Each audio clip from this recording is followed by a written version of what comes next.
Let's go. Let's go. Kitty is going crazy here. Give us that dub. That's what I'm talking about. Hello, hello, hello. TM24 here, and we are back with some more Marvel Snap content. Now, if this is your first time finding the channel, welcome. I appreciate you. I hope you find this video informative and entertaining. And if you are a returning viewer, hey, thank you for the continued support. It means a lot to me. But let's talk about this new bounce deck that has appeared since Kitty Pryde has made her return, and the changes that went live. It'll be a couple days ago once this video actually goes up. So this bounce deck is kind of crazy. You can get insane levels of power and dump them all on turn 4 or on turn 5 or turn 6. You can play the same card over and over and over. It's just a super fun deck. I've had a ton of success with it here. I did make a couple of changes here. I've had Yondu, I've had Korg, so it kind of depends on your preference on what you want to do. But this is the list that I'm using. You can see here we've got the Hood, much needed for those demons. Kitty Pryde, of course, she is just absolutely nuts. If you can get her, play her on 1. By the time it's turn 6, she's just insane. Bast is again huge in this deck. Anything you're hitting, it feels really good. Like I said, the other one drops Iceman. Yondu is what I've been using. I was also using Korg at one point, so kind of your preference there. Then we move on to the 2 drops, which is basically the other half of the deck aside from Bishop. We've got Angela, who you can continuously play Kitty Pryde on her to just buff her each and every turn once you get her down. Hitmonkey can go absolutely nuts, especially if you are able to get him back into your hand through Beast or hit him with Bast. Those power levels just seem insane. We've also got the Collector here. Collector for Kitty Pryde, for Falcon, for Beast. Collector can have, a huge chunk of power as well.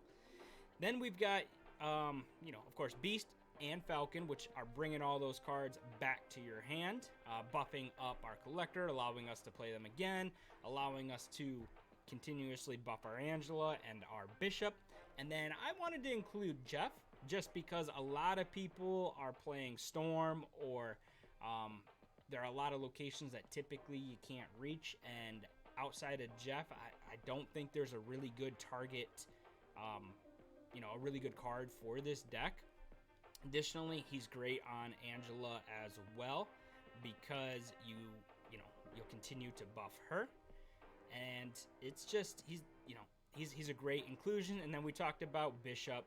He is another huge source of power here. You can see this. We've got multiple cards reaching 6, 7, 8, over 10 power, and you're slowly building it through the game. So super fun deck. Super strong. We definitely took out some of these more meta decks, and I'll talk you through some of these games. I know this video is going to be a little bit longer, but I promise you it's worth it. So watch it till the end. And hey, before this final turn, now would be a good time to go ahead and hit that subscribe button. But this final turn is about to play out. You can see they have a little bit of a weird deck here. I thought it was going to be Patriot, something like that. But a great thing about this deck is it allows you to basically fight on all fronts, right? You can go after, each and every lane. It doesn't really matter.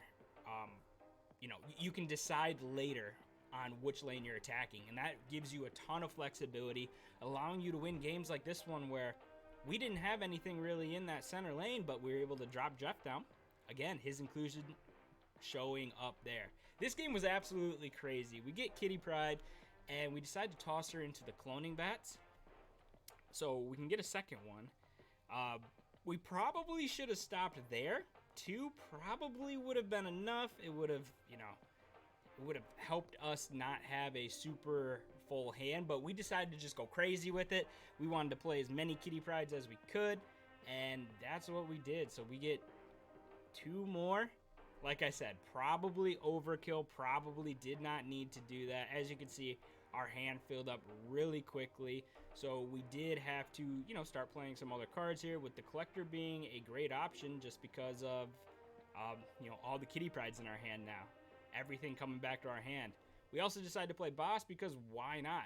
We're going to buff every single card in our hand, so well worth it there. Collector, he's going to show some power here in this game. And you can see Bost as well, the synergy that Bost has. Collector's already starting to get buffed. We are going to drop a couple of Kitty Prydes. And, well, we're thinking, right? We need to get at least one card out there so that we can continue to draw cards as well. And we wanted to play, the most power that we could. So we're going to try to buff up our Angela, but this is also buffing our Collector as well. So Kitty Pryde bouncing back, buffing up our Collector, also buffing herself. You can see Angela is already at 7. Yes, the Nebulas are a little bit of a problem, but we've got more power than they do. Luckily, we do pick up are able to draw a card there. Not that it helps us a whole lot, just because everything we play is going to refill our hand here. You can see we're kind of thinking about it, but we just don't have the hand space. So there's really only one play that we can make here, and it's just additional Kitty Prydes. We do decide to, I think we end up, we play the Hood so that we can get a Demon as well, knowing that Demon is going to put us at 5, and the Kitty Pryde's coming back. Luckily, Black Bolt came through, which discarded one of them, which was actually good for us because it kind of freed up our hand a little bit, allowed us to get, to get that Demon, to get the Hood, and to get the 2 Kitty Prydes back in our hand. So, pretty crazy here. You can see the synergy with Collector right there. Turn 6 is coming around, and the Cloning Vats is huge because that is going to allow us to refill our hand, which is going to help our Collector, and we're able to play a whole bunch of cards. The Hood is going to help fill our hand as well. Look at that power that we're putting down. 7, 14, 20, 23, 25 power on turn on turn 6. Yeah, it's over a couple of cards, and you can see here he took out the Angela, played a Darkhawk. He thought he was safe, but Kitty Pryde coming through. Cloning Vats helping us out, refilling our hand, and helping the Collector get just out of reach, getting us a huge dub, taking down a Darkhawk Black Bolt stature style deck. So super fun game right there. We probably went a little overboard on the Kitty Prydes, but still really fun game. Here we get bossed early, which is great, especially seeing that we have Hitmonkey in our hand along with Beast. So Beast and Hitmonkey, beautiful combination. We even pick up Collector here, and with Falcon, Beast in our hand, Collector's going to start getting buffed as well. So again, this deck just seems to have so much synergy that it just seems a little bit crazy that a little bit crazy what it can do. All the cards seem to work pretty well together. It always feels like you have a solid play, even if it's just dropping a Jeff down, That is more than enough. And now you can see in the Sanctum as well, there's a location that we otherwise wouldn't have been able to reach, and now we can reach it. So right here, what we're thinking is, should we move Jeff over? Do we want to send him back to our hand with Beast or something like that? I'm thinking I need to get as much power on the Collector as possible. So I want to send some cards back to my hand, and I think that's what I ultimately end up doing. Or not. It's tough because, we played Falcon, getting bossed back to our hand, allowing us to still play in this location next turn as well. We would have been able to because of Jeff, but you can see that we've got options here. It really depends on what we want to do. Iron Lad does come through for them. We do decide it's finally time to move Jeff on over, and we're thinking maybe Angela, but that's not really going to help us out all that much because we're just going to send her right back to our hand. The Hood would give us a Demon, which would be, pretty useful here. We can also beast all these cards back to our hand. Not a terrible thought here, given that, we're going to need to go crazy on turn 6 if we want to win this game. Hood comes through. We start buffing Collector, and that's our goal. We're trying to get him out of reach so that we can win this game. Blue Marvel is a little bit tough. I'm kind of expecting an Ultron here, to be honest. So that's what I was thinking, what I was planning to play around. Luckily, we have a ton of cards we can play. Hitmonkey could go absolutely nuts here. We do need to attack Jotunheim for sure because, the Sanctum isn't guaranteed by any means, but we can still buff Collector a little bit as well. And that's what we start thinking here. We're thinking maybe we go with, a Hood, Bast, Falcon, but what we're trying to figure out is how we split up this power. We do still need to go for the Avengers compound as well. So we're trying to fight for the for all 3 lanes here, and that's what this deck can allow you to do is really put the put pressure on them, forcing them to win, forcing them to go big in 2 lanes, and it's gonna have to be really big if they want to win it. If they spread out even a little bit, this deck is most likely going to win. We ultimately decided to go with the Angela in the middle, and we wanted to buff her as much as possible. The Doombots coming through were tough, along with the Wasp. Iron Lad being Patriot now is kind of crazy, but we're able to get some buffs onto our Angela. Falcon is going to come through, and that's going to help us buff our Collector. We're up now 1 in Jotunheim. Hitmonkey's going to go crazy. We end up tying in Jotunheim. We win the Avengers compound by 4, and we lose the Sanctum by 3. So we win that based on power differential. Absolutely crazy game. But hey, we will take that. Big dub there against actually a pretty interesting and strong deck. Again, this game starts off perfectly. We've got Kitty Pryde, we've got Collector, we've got Hitmonkey, we've got Beast. We can absolutely go crazy in this game if we want to. And we're trying to set it up. We know we want to play Kitty Pryde as often as we can, so we're going to get the Collector down so that each time we play her, it buffs him. Obviously, Jeff, very easy play right here, because we want to fit in that Kitty Pryde. That's the goal. Keep playing her. She's going to scale really, really well. So, perfect inclusion for her. Jeff being able to reach Milano is great. We probably should have played him there to begin with, so maybe a little bit of a misplay there. But, it ended up turning out okay. We decided to make this play right here because we want to get Hitmonkey down so that we can bring it back to our hand with Beast. Anytime you can get Hitmonkey for 1 and already have some power on him just feels super, super strong.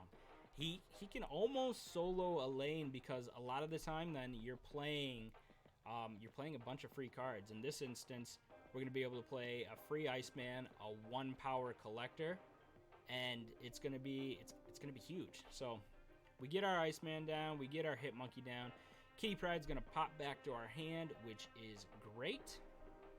Yeah, the Dream Dimension hurts a little bit, but our highest cost card is Bishop at 3. So overall, we aren't too worried about that. You can see the play. Beast is coming down on that lane. We do have priority since we are ahead.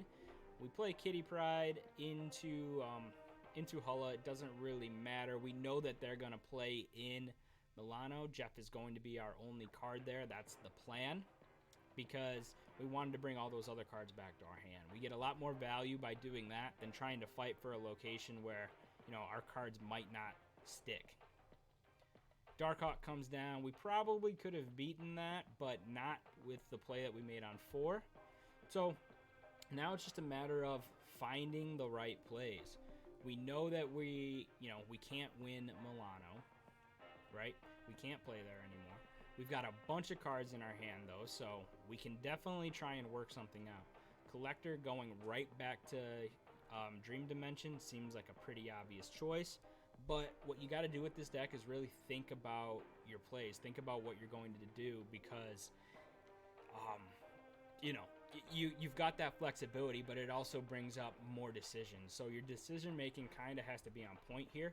Ultimately, I think we do decide to go Bishop Collector into that lane. And then Hitmonkey, Kitty Pryde, Iceman. I think we even end up moving Iceman. Yeah. See, you can see here that we're really going through it. We're trying to figure out the most optimal line of play here. And it can be tough. So it can be a pretty hard deck to pilot, but you definitely have some huge potential. We play only 2 cards into Hulla, one being Kitty Pryde, who is basically just stature in this instance, and the other being Hitmonkey. And you'll see the power of Hitmonkey right here. Kitty Pryde comes down, and Hitmonkey goes off, and crazy. Again, we got a power differential that we end up winning. So a little bit lucky there, but we needed to make sure we had a chance at those 2 lanes because we kind of gave up the center lane there.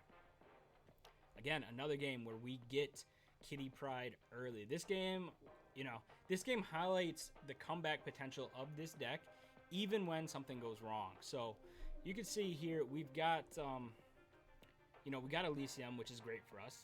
We can play all of our cards. The one problem we have is we haven't hit Falcon, we haven't hit Beast, so we can play all these cards, but as of right now, everything's sticking, other than Kitty Pryde, of course. So we get her down, we get Jeff down. We're trying to negate that Nebula. We want to make sure that we give them the rock in the Eternity range as well. And then we see Hulla pop up, and we want to fight for that as well. So you can see we're kind of splitting up our power here. We're holding the Yondu just because we don't want to commit everything.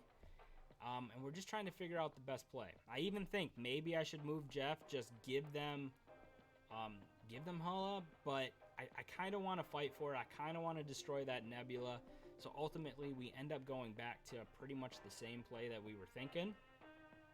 They played just a Luke Cage in the middle, so we're like, okay, no big deal. He only played, in this case, 1 worth of power, so he floated a little bit, but we feel pretty good about where we're at. We're at 3 power in Hulla.